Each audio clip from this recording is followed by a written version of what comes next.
Hi everyone, this is Katie the Novel Stitcher, and this is Flosstube 26. It's been about 2 months since my last Flosstube. Definitely was away longer than I expected to be, but for anyone who's new here, the reason for that is because my fiance and I bought a house and moved in, and we're also planning a wedding that's in 3 weeks. So there's a lot going on. And I think I just needed a bit of a break, and all my stitchy stuff was packed up and everything, but I'm excited to be back and to be filming again. If you're new here, welcome. If you're returning, thanks so much for coming back and visiting with me, especially after some time away. I hope everyone is well. I hope you're all enjoying the fall months and the upcoming holiday season and enjoying stitching and time with friends and family. I know things in the world right now are pretty hard, and there's a lot of sadness and violence and hate, and I hope we can all come together and share love and light and hope, and I hope there can be some hope out there even in these really, really hard times. I believe that violence is never the answer on either side of any fight. And it's just very sad to see the ways in which people can become divided and hate can grow, and the ways in which we can hurt each other. It's just hard right now. So I hope you are all taking care of yourself and trying to find joy even in the hard times. And so I will do a life update on the move and the wedding and all of that at the end. But I thought I would kind of go into the stitching first. Hopefully I'm not too disorganized or distracted in this video. It takes a bit of time to get back into the swing of things once you haven't been filming.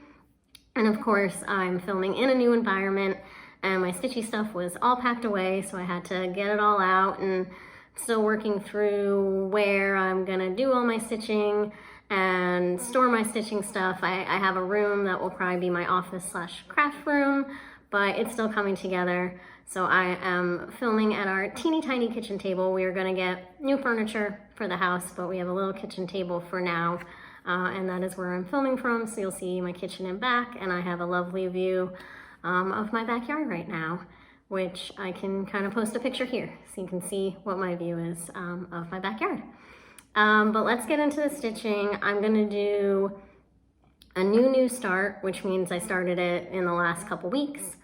Old new starts, so those are things I've started months ago but hadn't ever shown you because of my pause in filming. And I have a few whips.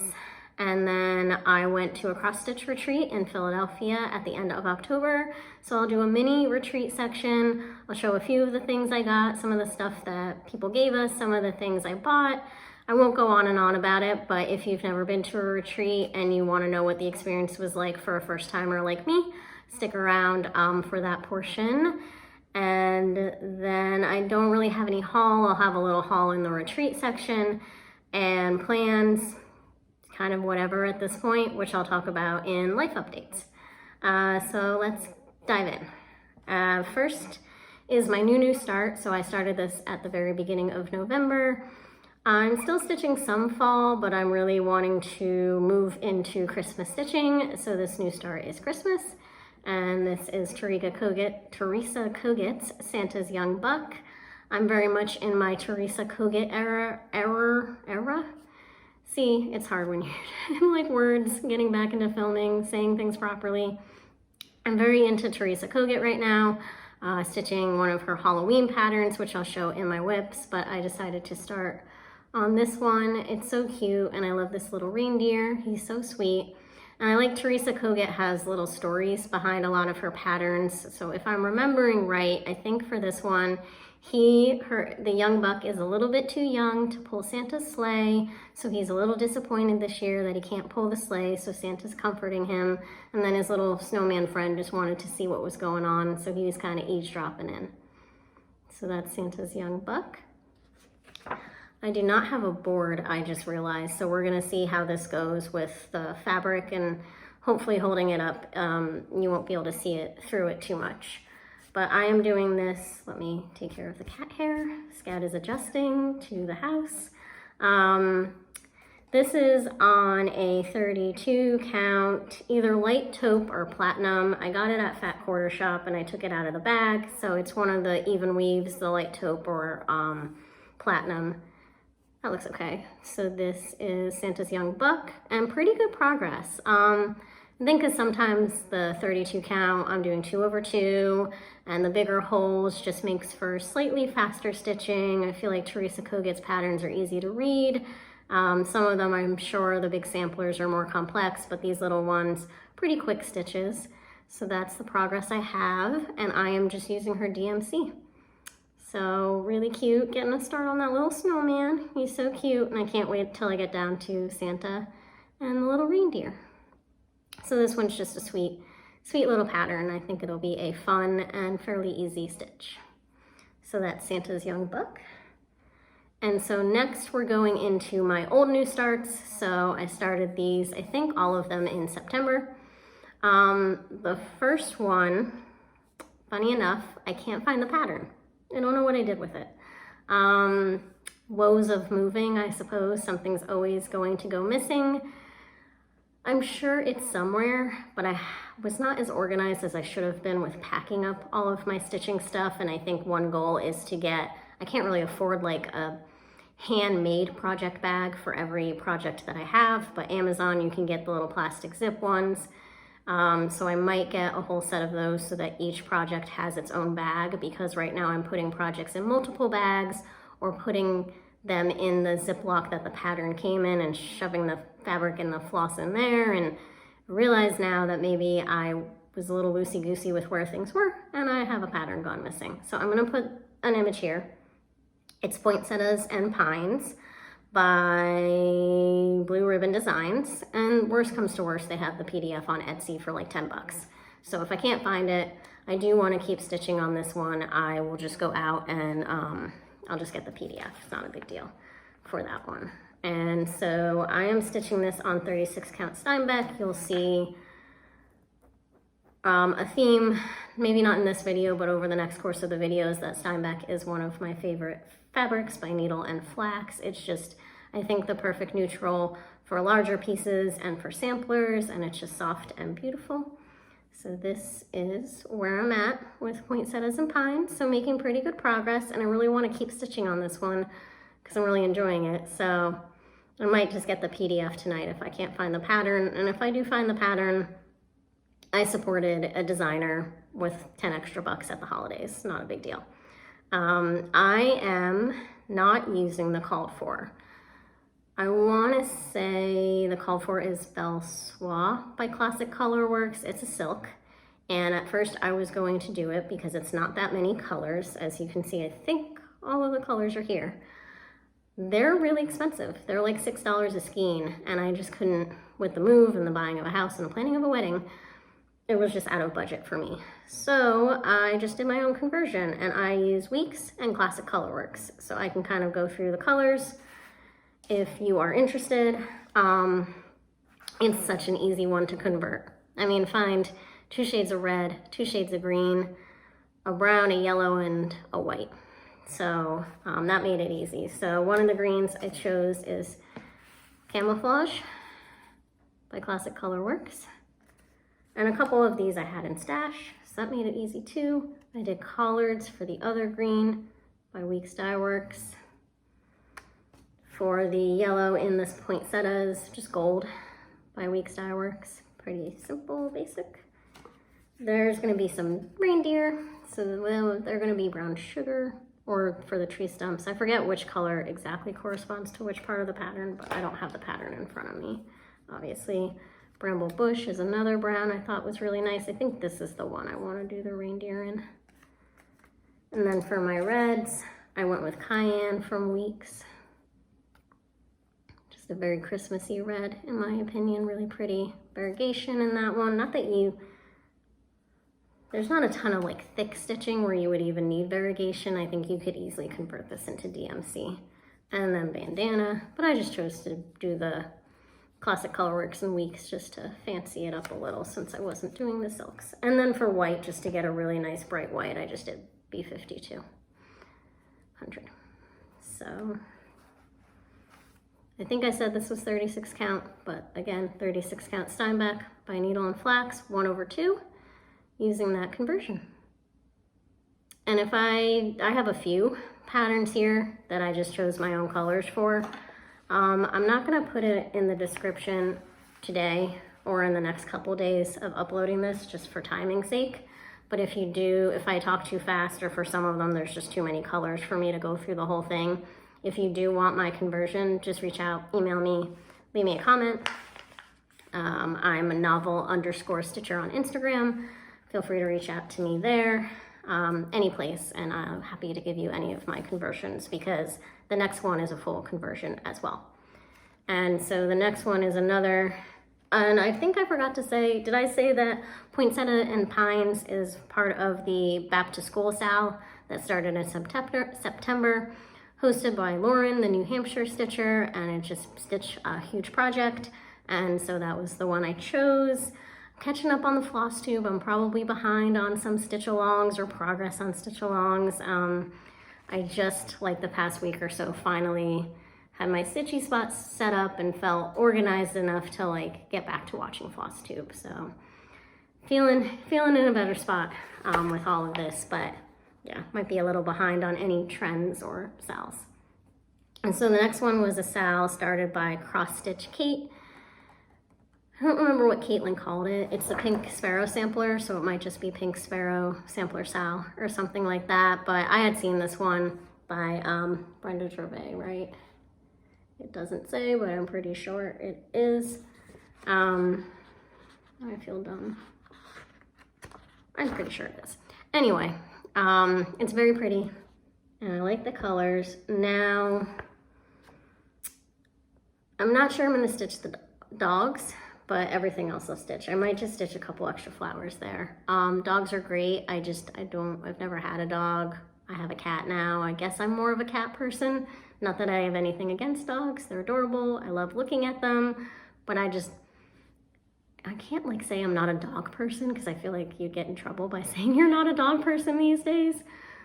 They're lovely. I just don't have one. I'm not like overly into dogs, so I might not stitch the dogs. But Pink Sparrow sampler, very cute.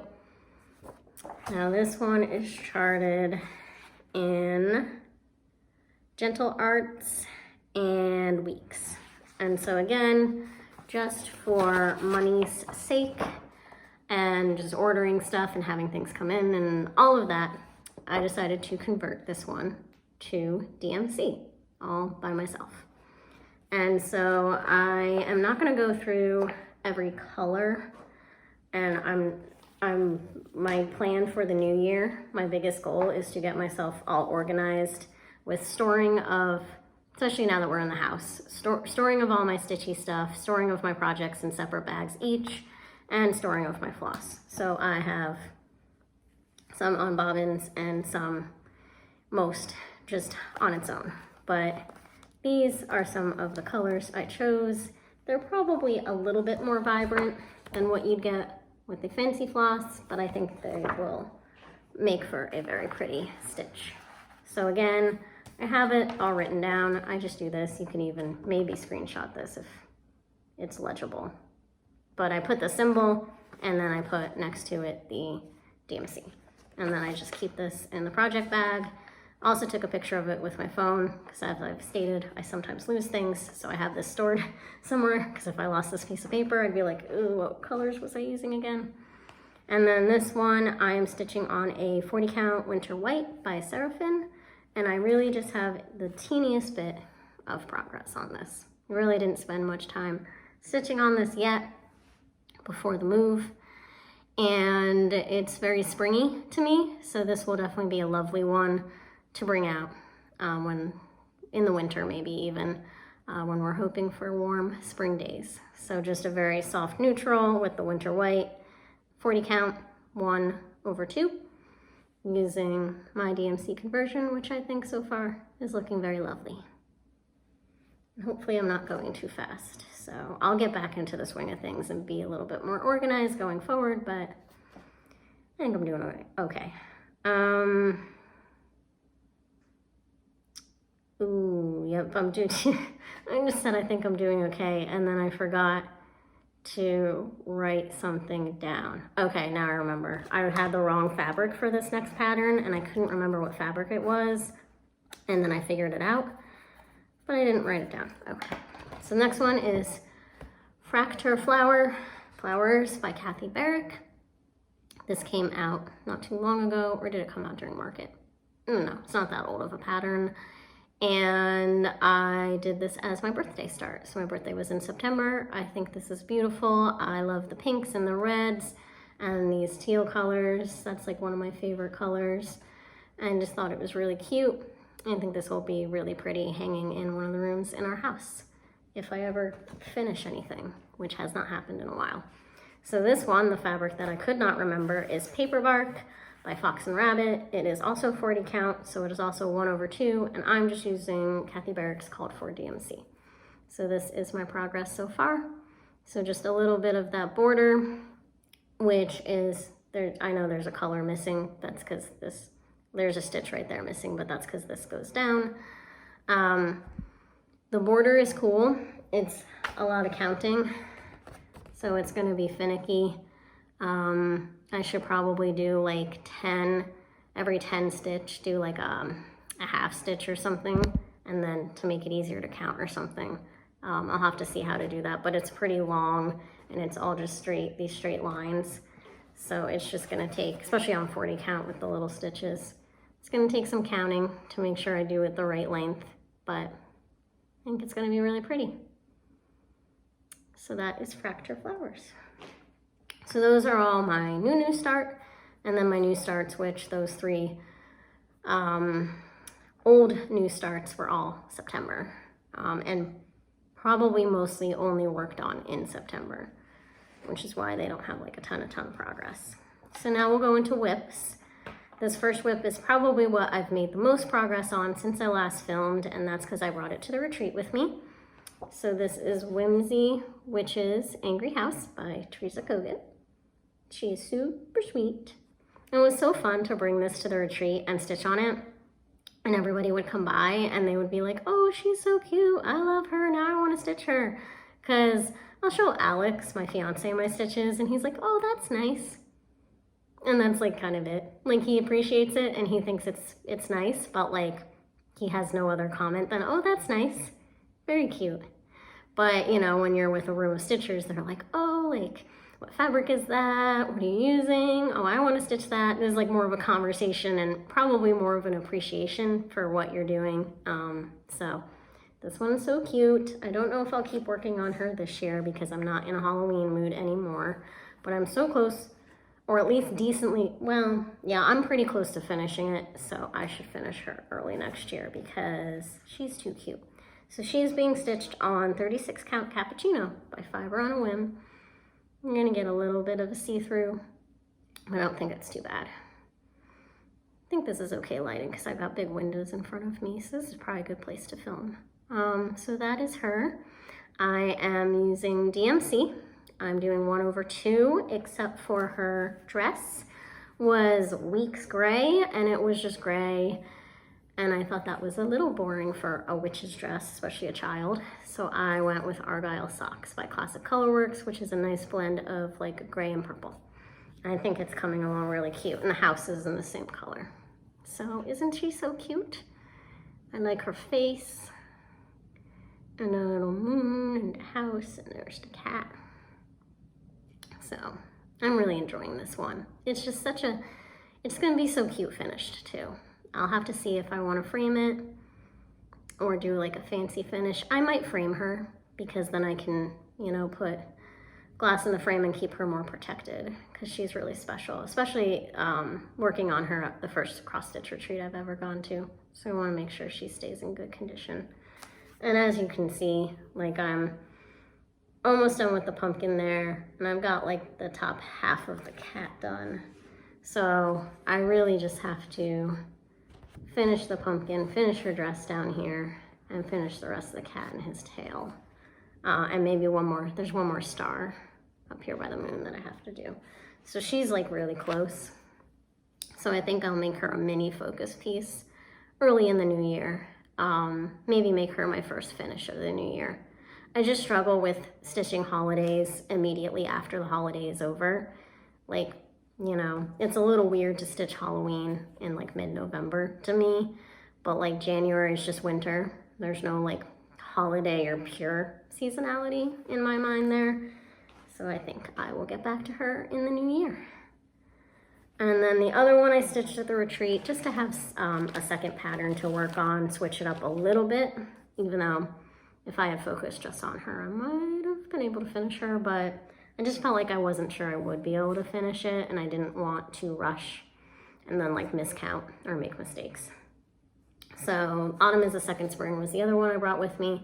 This is by Annie B's Folk Art. This is another one where I did my own conversion. I've been doing a lot of that.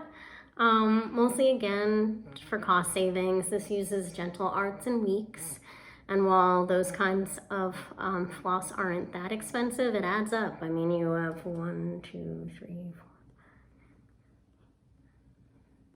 12, I don't know, like 30 bucks, maybe more, $35 just for floss. I can't do math in my head. I could be completely out of left field, but they're like $2.50 each and there's 12, so something like that. I don't know, a lot of money compared to DMC at like 60, 70 cents when Michael's always sending coupons for $5 off or whatever. So I did this all in DMC. Again, slightly disorganized. I guess I do have 2 classic colorworks also that I thought I might use from Stash. So I will get myself organized next year. Hold me to it. That is my goal, especially in January. There won't be much to do. It'll be cold.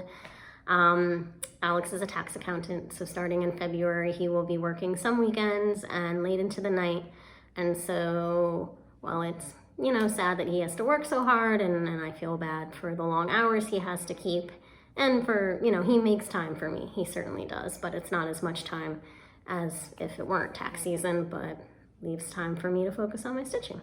So this year, those months will be hardcore stitching months. And at least it's the winter months where you don't want to go out and do much anyway. So Autumn is a Second Spring. I again have the conversion all written down, so if you want it, please let me know. This is on 32 count cream and sugar by Fiber on a Whim. Actually, I think all of my whips are Fiber on a Whim. These, not the starts, but these current whips that have been in progress for a while. So I like Fiber on a Whim. 2/2 because it's 32 count. And yeah, I have a Christmas needle minder because why not? And now it fell off. But that's my progress. I was working on the house during the retreat. Easy stitching to work on the house. I did forget the steps. So let me know if you think I need to add them, but then I have to rip out all of that, so I probably won't. It does have steps, but under the door. But I think it's okay. It's a fake stitch house. It doesn't need steps. You can just float into it. But that's the progress there.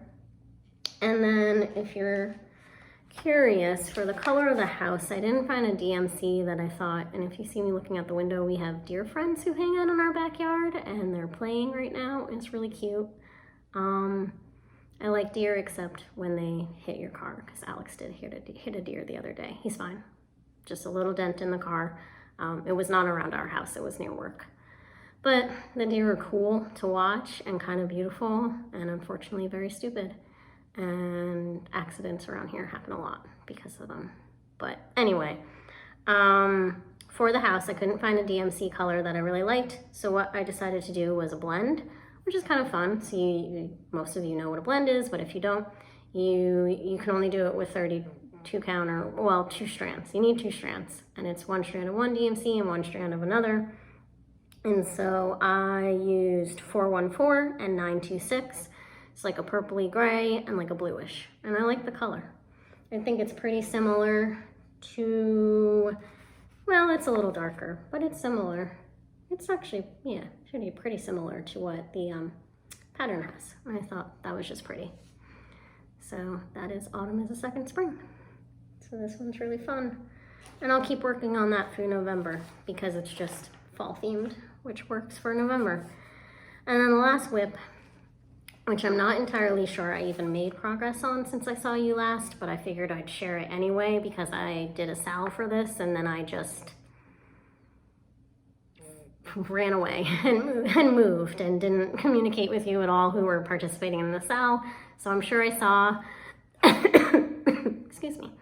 For those who did participate in the sal, I'm hoping I saw a lot of your posts and liked things and commented and saw your finishes, because people did end up finishing this one, but it's Enchanted Quaker by Luminous Fiber Arts. And it was really more of a start along. I didn't have any goals with the sal of, you know, how much to stitch or when to finish it or anything like that. And so again, I'm not sure I made a lot of progress, but it's a pretty one, so I thought I would show it. And one of my table mates at the retreat was stitching on this one, which was fun, and it made me wish I had brought mine. Ooh, the fox is out. Ooh, he's so cool. There's a fox too. So we have deer, squirrels, birds, and a really beautiful red fox. And I guess now is around his coming out time, though it's a little bit early. Usually comes out more at dusk, but he's just really cool. I would show you guys, but if I turn my camera around, it's gonna be a mess. And he doesn't normally come out when the deer are out, but I guess he just feels like frolicking today. Oh, he's really cool. I'm sorry for my distraction. Here we go. So this is 40 count slate, fiber on a whim again, and it's 1/2, and that's the progress. I might have, since I last saw you, like, I think I did a little bit of stitching on this, either up here or down here. This will have bats in it. And then maybe I started a cauldron. So this will say cauldron, and then next to it is a cauldron. But I look at this on camera and I'm like, this is so cool looking. It's so pretty. I need to get back to this, but it's not Halloween anymore. So also in the new year, I can stitch Halloween in January, why not? But right now I want to do Christmas. And as you can see, it's stitched all in black, and I'm doing some color, some pops of color, and I'm using a lot of classic color works for that. So just lots of pretty colors for additional pops of color, which my table mate was doing too, as she was stitching this, and she was doing it on like a gray opalescent, which was really cool.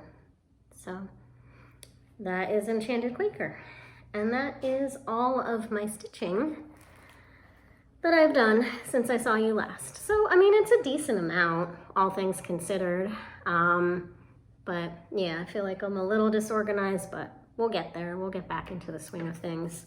So let's talk about the retreat briefly, so I don't go on and on and on. But it was called the Swetta Weather Retreat. It was the last weekend in October. It was in Philadelphia, and I'm right outside of the city, so it was very easy for me to go to.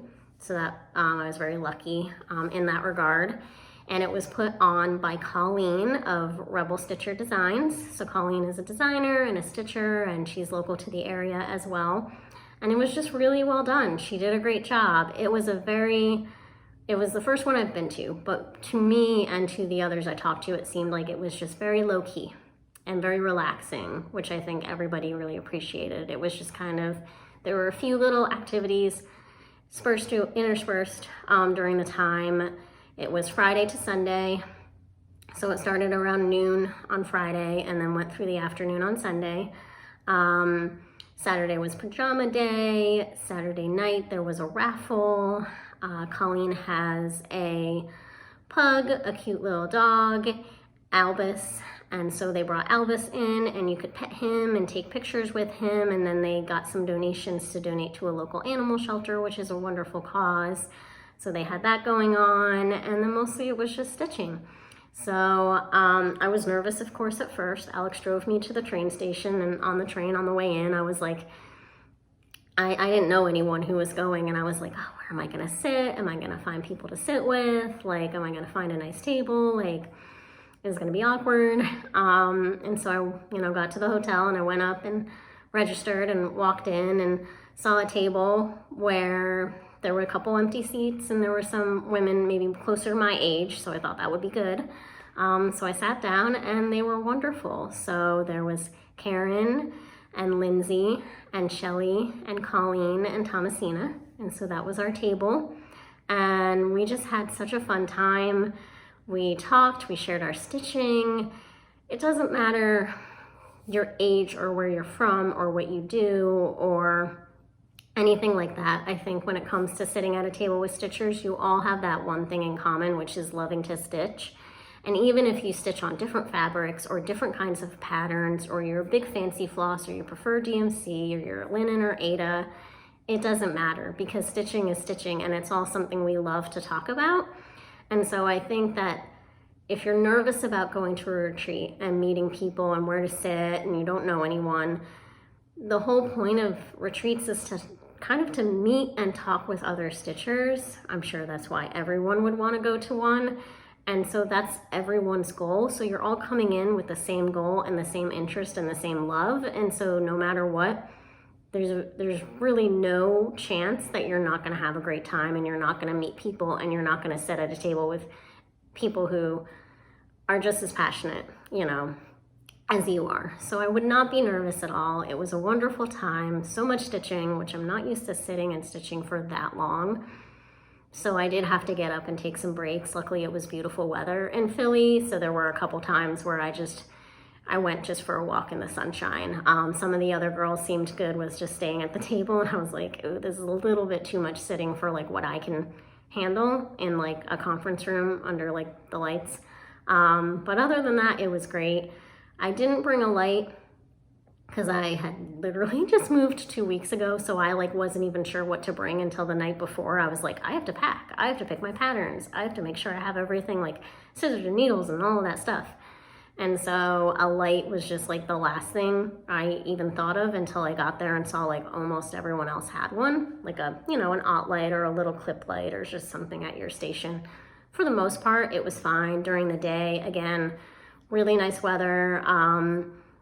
I was in a conference room in a hotel, looked out on the water in Philadelphia, and the sunlight came in, and that gave us plenty of light. And then they could put the lights in the conference room up pretty high at night. So mostly it wasn't an issue. There just were a couple times where I found it a little bit hard. So I think, you know, that's my one recommendation, is to maybe bring a light with you if you go. If you don't have one, most people seem to. A stitching mat would have been nice. I was able to keep my stuff pretty organized and it wasn't too bad, but people who had stitching mats, you know, and something you could lay on the table and put all your stuff on with like a little ort holder or place to put your needle minder or your scissors or all of that, was a great idea. So, you know, in the future, I would probably try to bring something like that. Otherwise, I didn't find that I didn't have anything I needed. You know, one of my table mates, I think, Sally, didn't have enough needles, or she lost her needle. Everyone had a ton of needles. Like if that's something you forget, needles or scissors or a seam ripper or any kind of thing like that, that's not going to be an issue for you to be able to just ask people to lend you or just even give you. I mean, we all have a ton of needles. I don't think anyone would say no to, you know, giving out some needles. So yeah, it was just lovely, and I highly recommend you go to retreat if you haven't. And if Colleen hosts this one again next year, I will certainly go. I'm sure a lot of my table mates seemed like they'd be really happy to go. And what's really nice is that Sally and Colleen live in the area, and so we're going to get together and stitch. And like that was one of the things I wanted to get out of going to a retreat, was I don't know anyone who stitches. I've never stitched with anyone else. I don't have friends who stitch. And now Colleen is my age. She graduated from, you can see my Nittany Lion, Penn State, the same year I did. And so she lives with her family locally. And so like, and Sally's lovely and wonderful too. So we're gonna get together toward the end of the year after the Christmas craziness, and we're gonna stitch. So I made friends. It's exciting. So yeah, highly recommend. Do not be nervous about going to a retreat. And hopefully, I mean, I guess the only barrier could be if there's none near you and you can't really afford the travel. I would say try online ones. There's the Jingle Ball coming up that'll have online stitching rooms.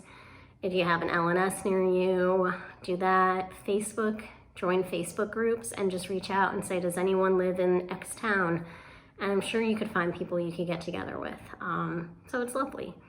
So now I'll show just a few of the little things we were given and a couple of the things we bought, and then little life update, and we'll wrap up. So, oh, sorry, low battery. Okay, we'll make this quick. My phone is running out of battery. So Colleen gave us this lovely smelling Sweater Weather candle, which I need to put out and light because it smells like pumpkins and it's lovely. And the Stitch Retreat, this is her dog Albus. So we got this little floss holder, really cute. She gave us a pattern. I don't know where I put the pattern.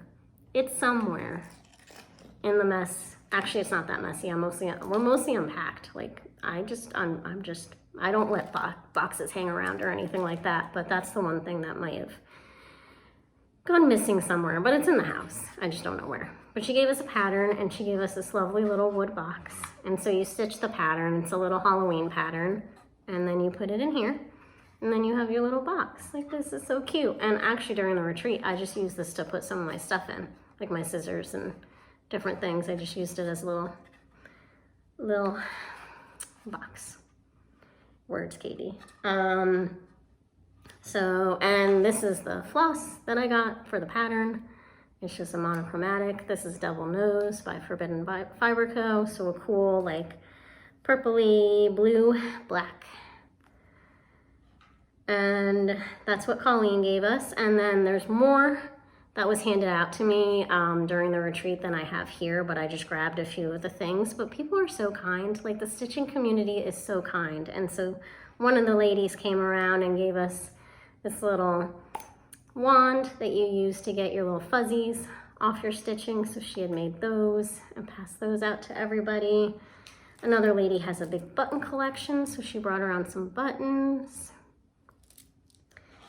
Then from Snickerdoodle Stitch, she gave everyone a sweater with a needle minder, a little sweater on it. She is on Instagram as Snickerdoodle Stitch. So that's really cute. And then Leslie gave us this adorable little crab needle minder, little wood crab needle minder, also really lovely.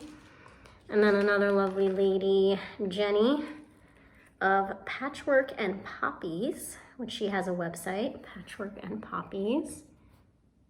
She gave us these beautiful little poppy on a ring, and you just put your floss, and then you get your little floss bling. So cute. And that's just a handful of the things that people handed out. I also want to say hi to anyone who came up to me and said they watched my Flosstube. If you're watching now, I appreciate it so much. If I looked a little like a deer in headlights, it's because I'm not used to people coming up and like knowing me. One very nice lady was like, "How's the house going?" And I was like, "How does she know I moved?" And then I'm like, "Because you have a Flosstube and she watches you, Katie, that's why." But yeah, it's lovely, but it's a little like, you're like, oh yeah, like you know who I am, you know my name without looking at my name tag because you watch me on Flosstube. So that was kind of surreal. And then the other thing we got was the bag. So this is the Sweater Weather Stitch Retreat with Albus. And then they had a little stitchy shop. So this is like the haul portion, but I only have haul from the retreat. Trying to be careful. I am not going to spend any more money on stitching stuff this year unless it's like a PDF. I might have to buy poinsettias and pines again. And then if any of the designers come out with something like Christmas, that's like a must-have. But otherwise I have to watch what I spend. But from Lynn X Stitches, I got a project bag. It's not going to focus, but that's okay. And of course, the main project I was stitching on was Teresa Koket's Whimsy Witch. So, I mean, I couldn't not get this project bag because there she is. That's her. So, like, I had to get this. So it's beautiful, vinyl front, just lovely, really, really well made. And it's got like a little button with the fabric on the zipper. Beautiful, beautiful project bag. I would buy more from her. So she is Lynn X, Lynn, Lynn, X Stitches Creates. And she's on YouTube. She has an email and an Instagram. So I don't think I met her. They just had like a little shopping area where all this stuff was laid out. And then I got a couple patterns. So of course I got one from Colleen, Rebel Stitcher Designs. And this is her newest one, her Winter Quaker Snowy Owls. I thought that was too cute. And I don't know what, it doesn't say what fabric no, it does say what fabric she used. Fox and Rabbit, 40 count true blue, but I have fabric very similar to this in that dark blue. So I'm definitely gonna stitch this in January. So Winter Quaker.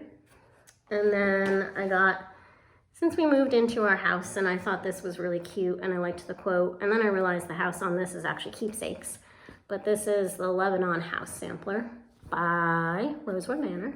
I don't think I have anything Rosewood Manor. So it's this little beautiful little house with all these flowers around it. And the quote, which is what kind of drew me, says, "Kind hearts are the gardens, kind thoughts are the roots, kind words are the flowers, kind deeds are the fruits. Take care of your garden and keep out the weeds, fill it with sunshine, kind words and kind deeds." Henry Wordsworth Longfellow.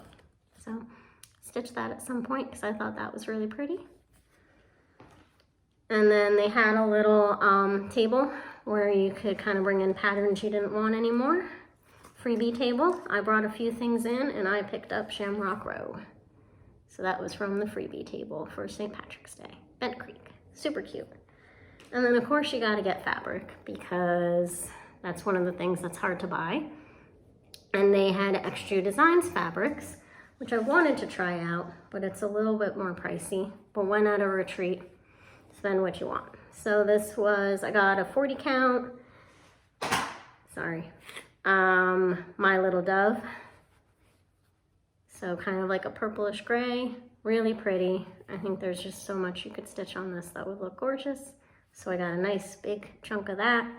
And then also from Extra Designs, I got Old Mushroom and a 36 count. So that one was 40 count, this is 36 count. And it's just got like some cool modeling on it. So I'm sure there'll be some sort of sampler or something that'll look really nice on that. And that's what I got at the retreat. So pretty good. I didn't go too crazy, but they did have really nice trunk shows from different designers. So I'll put some photos at the beginning of this. Picture from my room, which was a really great view of the water, and some pictures from the day. So highly recommend going to a retreat if you can, and I'll definitely be going to more. I think for me, the hardest part of retreats is that you don't know, it's like you have to register so far in advance. And so it's like, how do I know what I'm gonna be doing next August, right? Like you hope you can make it, that nothing will come up. And I guess if you can't, you let them know and maybe you can get a refund as long as it's not too close to the event. But I think that's the thing, is like you have to like be on the lookout to get in and register on time before it gets filled up. And then, you know, actually hope that a year later you're free and nothing's disrupting you from going. And I really wanted to go to StitchCon, and of course the day that things opened to register for StitchCon or get on the list for StitchCon was the day our house was being inspected. So I couldn't step away because we had to follow the inspector around and do all of that. So maybe in 2025. But if there's other retreats that come up that I'm able to get into and can make work, I'm gonna check them out. So that's it for legit stitching stuff. Plans, I have none, which is fine. I'm getting married in 3 weeks-ish. And so I'm gonna focus on thinking about my 2024 plans. For the rest of the year, I'll just stitch Christmas or stitch what I want or stitch when I want, when I even have the time. And then I'll start focusing in a few weeks after the wedding on what I want next year to look like in my stitching life, including getting myself all organized and getting a really nice stitching storage system going on. So we'll do that. And as far as life, the house is great. We're mostly moved in. We're really loving it. Furniture is incoming, whole bedroom set. Still need a kitchen table. We're struggling to find something we like. So we'll keep looking. I need a desk. Alex needs a desk. Finally ordered a mattress. Mattresses are good. We got couches. We need a dining room set. I don't know. We're taking it, you know, step by step. We're getting the things that you need the most. And then everything else will kind of follow, and we'll see what we like. Furniture is more expensive than you'd think, but the selection isn't always what you want. There's just always something, like for the table for where I'm sitting right now. It can't be huge because the kitchen doesn't have that much space. We are not sure, like, we can't really find wood that would match the cabinets, but white, the walls are all lightish blue, gray, and the floor's white, and so we're like, white might be too much white, and do you want a white table? And so we're thinking maybe a darker wood just to contrast, but then we can't find like a table with chairs that match that we like, that are comfortable. So furniture shopping is hard. Let me know what your favorite place is. We've looked at Bob's Discount Furniture, but their stuff was we want something a little bit nicer, a little bit better quality. Not that it wouldn't work for some people who you know, have a lower budget, but we can spend a little bit more. Raymore and Flanagan, which we like, and we got couches there. They just didn't have the best selection in the store, and we really want to be able to see it. So maybe we'll try a different Raymore and Flanagan that has a bigger selection. Bassett, we got a coffee table at Bassett, but they're more expensive, so we want to be careful about going to that kind of place too much. We looked in Ashley, didn't really see anything we liked, even though I've bought furniture at Ashley before. I'm thinking maybe for a kitchen table, just because we don't want something super expensive or fancy, like it's just a kitchen table, that maybe we just go to IKEA. So we might just go to IKEA. They have a pretty big selection.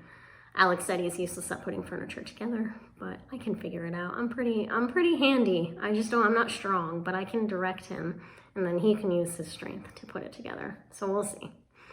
But other than that, you know, just all the things that homeowners do, security system, lawn care, we got set up, getting a pest guy to come around and make sure everything's okay there. Scout is adjusting. She's getting there little by little every day. She kind of adjusted to being in a new space. Like, we put her in a bedroom down here. There's a bedroom downstairs. We're in the bedroom upstairs, but we gave her the bedroom down here. She gets her own bedroom and bathroom. Isn't she lucky? She adjusted to that space pretty quickly because it was just us. It smelled like us. There weren't neighbors or other people around or other things. And so that she was like, okay, this is my space. And then we opened the door and said, okay, you can explore the whole house. And she went, this is a lot. There's a lot of house and I don't understand it. So there's a room. The formal living room in the front of the house will be my craft storage room / study, but because you can just like see into the living room, it is a formal living room, we'll make it pretty nice. Not going to be junky or anything. She likes there because it's a little darker because the sun comes in through the back. So she likes that room. She's getting used to our main family room. It's got really high ceilings, which we realize she's not used to living in apartments. So she's like always looking up, like, what's up there? Like, there's nothing up there. There's just ceiling. It's just far away. So that's a little confusing to her. But today even, she was like out and about and looking out the window and looking at the birds and stuff like that. So she's getting there. She's not allowed upstairs. So we had a funny situation where we put up a baby gate to keep her from going upstairs. I feel bad, but Alex is like slightly allergic and we just can't have her in the bedroom. And it's just easier to keep her contained to downstairs. It's all carpeted upstairs. Her dander and hair would just get everywhere. But I was putting up the baby gate and I stepped away for like a minute, and then I'm continuing to just get it in place, and I just hear her meowing, and I didn't know where she was. I figured she was still downstairs because I had turned away for like 2 seconds. So I'm looking for her and I'm like, oh God, this is like the first time like she's gotten lost and I like don't know where she is in the house. So I'm walking around looking for her, and then finally I come back around the stairs and she's just standing on like the second landing like, hello, I went up there and I didn't like it. I'm like, Scout. So that was kind of funny. She's just like, I don't know where I went, but it wasn't a good situation. I'm like, that's why we'll just keep you downstairs, because it's a big house and it's too much for a little cat to be able to go everywhere. So she will stay downstairs, but she's adjusting and I think she's gonna like it, especially when the weather gets warmer.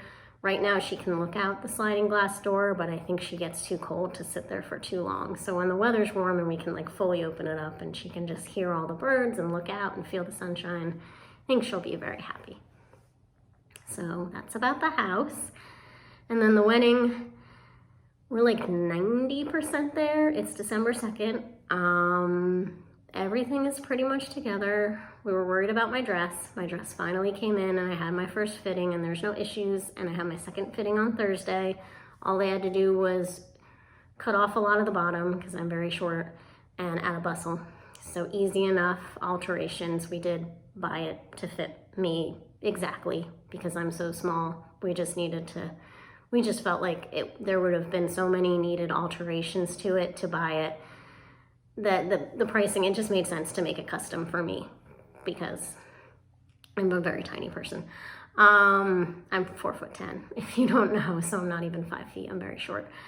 So that's all good. And the only thing left that I really have to do, which I will do once I upload this video, is order the place cards that go at everybody's seat, and then the big chart that has where you're sitting and the table numbers. So I have to go on Minted, order all of that, and then we're done. We got all our RSVPs. I have everything I need to tell the venue who's eating what.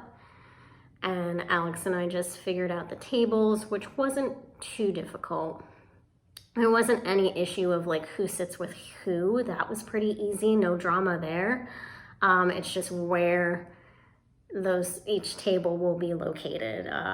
It's a ballroom, there's a dance floor, we'll be over here, and then everyone else will be sitting behind the dance floor. So it's like, if we put the family or the parents like right up to the dance floor, it's gonna be loud once the dancing starts, but if you stick them in the back, they're not gonna be able to easily see Alex and I's first dance, and my dance with my father, and the cake cutting, and all of those formalities, and the speeches.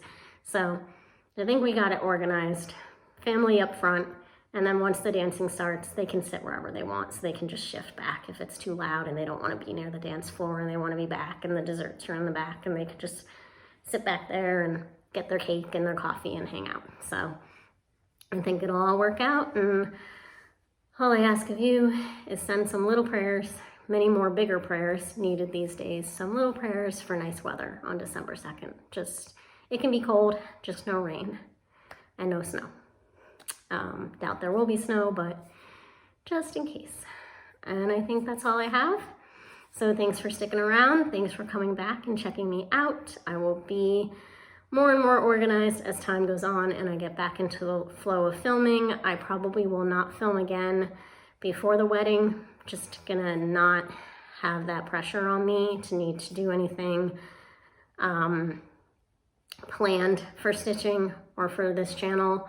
So I probably won't be back before the wedding, but after the wedding, we're not doing anything. Honeymoon will come in the summer. After the wedding, we're just gonna chill. We're just gonna enjoy December and enjoy the holidays and make no plans. And so I will easily be able to film after the wedding. I took a few days off. Alex and I will hang out, but I probably will have some time, some afternoon immediately after the wedding to just film. And then we will just have a very relaxing, well, I will have a very relaxing winter. Alex will have tax season, poor darling, but it'll be good. So we're excited and everything's kind of coming together and we feel very lucky and very fortunate to have what we have. So I hope you are all well. Thinking of you all and hoping you're all safe and happy and healthy. And I'll be back after the wedding and I'll share some photos and tell you all about it in a few weeks. So thank you all for watching and happy stitching.